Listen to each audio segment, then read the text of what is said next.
France Bleu Paris. Circuit bleu, côté expert, Ségolène Aluni. Et en cette période d'entre-deux tours présidentiels, on s'est dit que ce serait pas mal de vous proposer un petit éclairage sur la politique. Alors pas sur les candidats en eux-mêmes, mais sur la politique française en général, qui désintéresse certainement de plus en plus les Français, vu le niveau d'abstention. Alors pour en savoir plus sur les coulisses de la politique, on vous recommande un podcast sorti exprès pour l'année de cette présidentielle. Allons enfants de l'apathie, c'est le titre. Et vous aurez saisi le jeu de mots qui annonce le nom du narrateur, mon invité ce matin, Jean-Michel Apathy, bonjour. Bonjour Ségolène. Et bienvenue sur France Bleu Paris. Ravi d'être là. À vos côtés, Pénélope Boeuf, coproductrice de ce podcast que Jean-Michel Apathy vous a proposé. Bonjour Pénélope. Bonjour Ségolène. Comment ça s'est passé, la rencontre ?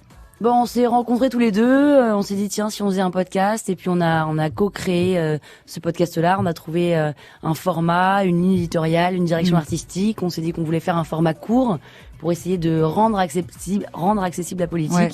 Et on est parti là-dessus. 2 mots de la toile sur écoute, c'est votre studio basé à Paris ? Exactement, c'est mon studio de narration. J'accompagne les marques dans la création de leurs podcasts et j'ai moi-même une dizaine de chaînes de podcasts avec de la fiction, de l'autofiction, des portraits et c'est très lifestyle et c'est du divertissement et de l'humour. Ouais, alors quand j'ai été voir Pénélope, en fait, au début...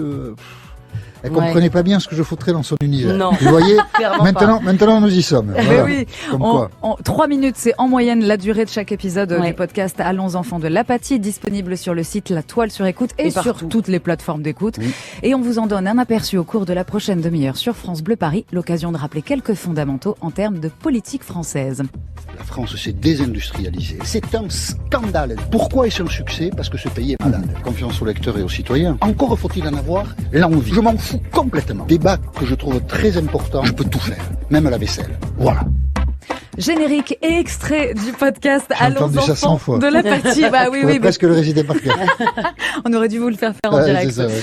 Un podcast qui décrypte les dessous de la vie politique française. Jean-Michel Apathy, parmi les 70 épisodes à peu près, il y en a un brûlant d'actualité. On y a été dimanche dernier. On y retournera dimanche prochain, à l'exception de près de 30% des électeurs, parce qu'on va parler aussi de cette abstention. Et là, en l'occurrence, je parle de l'isoloir. L'isoloir n'a pas toujours existé pour voter en toute discrétion. Non, la première fois où on vote, il n'y a que les hommes qui sont concernés par ça, au suffrage universel en France, c'est en 1848. On va élire Louis-Napoléon, président de la République. Mais à ce moment-là, on rentre dans le bureau de vote, on prend les bulletins et tout le monde voit ce que vous faites. Et donc le vote n'est pas secret, le vote est universel, voilà.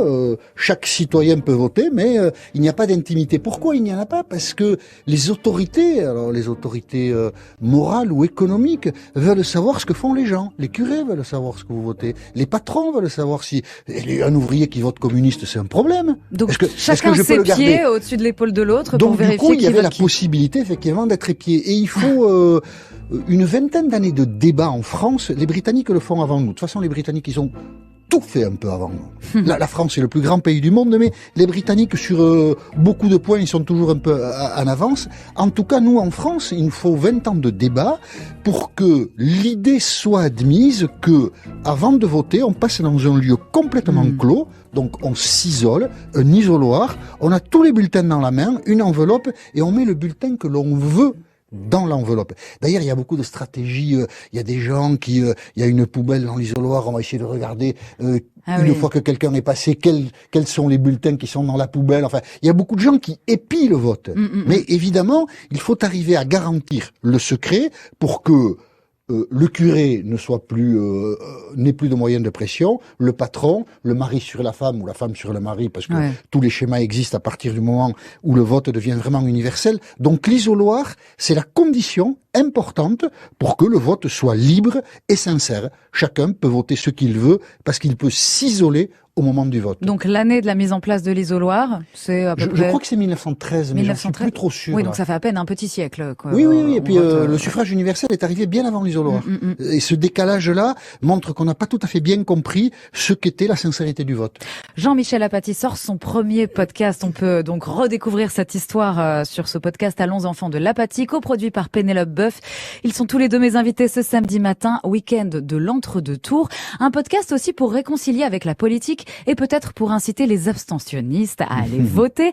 Je crois pas qu'il y ait d'épisode consacré à ce sujet de l'abstention, mais est-ce qu'on peut l'analyser selon vous, Jean-Michel Apathy, rapidement, sans donner de nom de candidat évidemment, oui, à quoi est dû cet abandon des urnes par plus de 26% des électeurs en ce qui concerne le premier tour? Je pense qu'il y a deux grands facteurs. Je pense la politique a produit en France beaucoup de déceptions, parce que voilà, on change à chaque élection de titulaire du pouvoir, mais on n'a pas l'impression que les problèmes soient résolus. Des gens me disent aussi de toute façon ça change rien, c'est toujours la même politique qui est appliquée. Et puis je pense qu'il y a aussi un comportement d'enfant gâté. On pense que voilà, la démocratie, oui, elle est là avec nous. Oui, je m'intéresse un peu à la politique, mais allez voter. Bon, de toutes les façons, ma vie ne sera pas changée parce que je peux être bien dans la société. Je peux avoir un emploi, un salaire relativement confortable. Ouais. Le désintérêt pour la politique a plusieurs sources comme ça. Et il n'y a pas assez, peut-être là, dans la période contemporaine, celle que nous vivons, le sentiment que c'est un bien collectif, un bien précieux, qu'on défend uniquement en se déplaçant dans le bureau de vote le jour où des élections se produisent. La déception est une chose et le comportement d'enfant gâté en est une autre. Et le deuxième est... on a envie de donner des coups de pied aux fesses à pas mal de gens quand même, quelquefois. Et parfois on manque d'infos et c'est vrai que ce podcast en est fourni et pétri d'informations précieuses. Allons enfants de l'Apathy avec Jean-Michel Apathy. France Bleu Paris. Circuit bleu, côté expert. Et ce matin, on parle politique et coulisses de la politique française avec Jean-Michel Apathy, auteur de son premier podcast Allons enfants de l'Apathy. Des épisodes passionnants enregistrés à Paris au studio La Toile sur écoute tenu par Pénélope Boeuf qui est également à mes côtés. Un podcast pour répondre à des questions simples comme la suivante. Comment interpréter les sondages? Jean-Michel Apathy, déjà, faut-il se fier aux sondages? Plutôt. D'abord, quand on dit sondage, peut-être qu'on a en tête un truc miraculeux, des chiffres sortis d'on ne sait pas où, mais en fait c'est de la statistique les sondages. Les sondeurs ont ce savoir-faire, ils reconstituent un échantillon qui est représentatif de la société française. Les hommes, les femmes, les ouvriers, les retraités, patati patata. Et donc à partir de là, ils posent une question simple aux gens, pour qui vous allez voter? Et donc on a un résultat. Alors le résultat, il le corrige un peu de la culture politique qu'ils peuvent avoir, des résultats que tel courant de pensée a obtenus lors des élections. Il le corrige un peu, mais globalement, il y a une photo qui apparaît. Et donc les sondages, si on prend l'élection présidentielle, pour d'autres élections, ça pourrait être plus discutable. Si on prend l'élection présidentielle, en règle générale, il y a des exceptions, quelques années, 1995-2002, en règle générale, les sondeurs ont bien vu l'opinion publique évoluer au fur et à mesure de la campagne. Et ils ont distingué les grandes masses. Le résultat précis, c'est toujours difficile. Mais les grandes masses, ça oui. Et par exemple, cette année, il y avait un trio de tête. Le trio de tête annoncé est arrivé. Tous les 5 ans, ça se vérifie à peu près. Mais pas tout le temps. Non, il y a des élections où ça a été plus problématique. Mais voilà. 2002, 1995, ça a été 2002, on l'a pas fait venir. Mais 1995 aussi. La photo n'était pas juste. Et alors, j'ai une question. Est-ce que finalement, ce ne seraient pas les sondages qui font justement l'élection, du moins qui l'influencent? Non. Non, pourquoi? Parce que, en fait, quand on regarde attentivement la politique, l'opinion publique, qu'est-ce que c'est l'opinion publique? C'est l'addition de chaque individu. Il y a une autonomie dans la formation du jugement de l'opinion publique qui est remarquable. Ni les médias, ni les sondages n'influencent l'opinion publique. Chacun se détermine en fonction de tellement de stimulation que faire reposer la fabrication de l'opinion publique sur un élément précis, c'est à tous les coups se tromper complètement. Donc les sondages photographient bien plus qu'ils n'influencent. D'accord. Et si les sondages n'existaient pas, est-ce que ça changerait quelque chose dans la campagne? Si les sondages n'existaient pas, on vivrait la campagne à l'aveugle.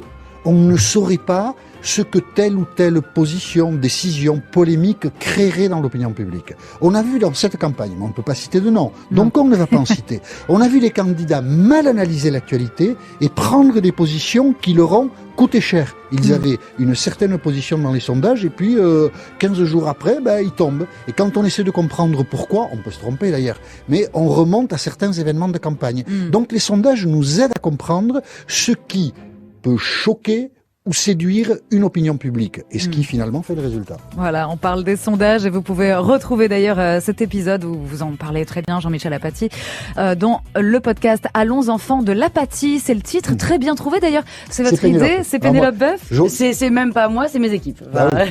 On salue les équipes. J'aurais jamais osé, moi. Et à 9h53, à quoi sert la politique? Certains se posent cette question. Eh bien, 70 épisodes d'un podcast y répondent. Premier podcast de Jean-Michel Jean-Michel Apathy. Quel est le rôle des députés? Qu'est-ce que la dissolution de l'Assemblée nationale? Des sujets de fond que vous avez choisi d'explorer de manière simple et efficace. 3 minutes en moyenne pour chaque épisode. Allons, enfants de l'Apathy. J'ai débordé un peu sur certains. Oui, certains font 4 minutes 30. C'est un scandale. Exact. Et pour terminer notre rendez-vous, Jean-Michel, j'aimerais qu'on s'attarde sur l'épisode qui évoque les relations entre les médias et la politique, car finalement, l'un comme l'autre suscite la méfiance auprès de l'opinion publique. Depuis quand à peu près les médias sont suspectés de fricoter avec les hommes politiques? Parce qu'il y a vraiment cette suspicion. Depuis la nuit des temps. Le médiateur dans l'opinion publique est toujours associé au pouvoir. D'accord. C'est-à-dire, on ne nous informe pas, on nous désinforme.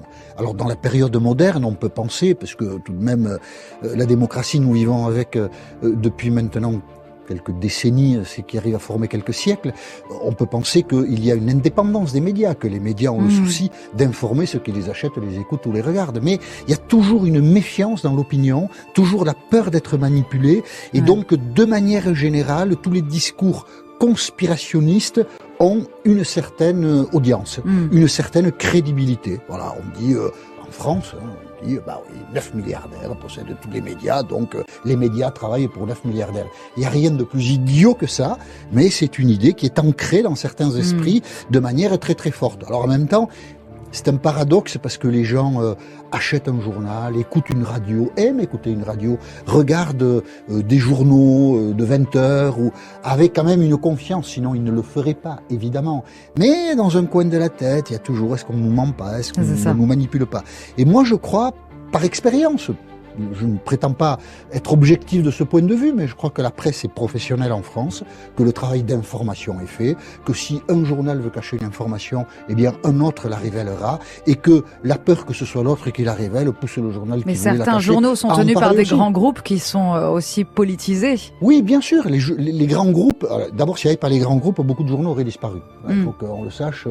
Sans la ressource financière de ces grands groupes, il y a beaucoup de titres de presse ou de télévision qui n'auraient pas vu le jour. Donc bon, on peut dire que les milliardaires c'est pas bien, mais enfin là en tout cas ça a été utile. Et puis de toutes les façons, même si un groupe a intérêt à ce qu'une information ne soit pas connue, un autre média qui appartient à un autre groupe, lui, il a juste intérêt à ce que l'information soit connue. Ouais. Parce que en donnant l'information, il fait son travail. Voilà. Donc l'équilibre est quand même atteint et on peut avoir confiance dans les journalistes, c'est moi qui vous le dis. Ayez confiance. Parole de Jean-Michel Apathy. Voilà.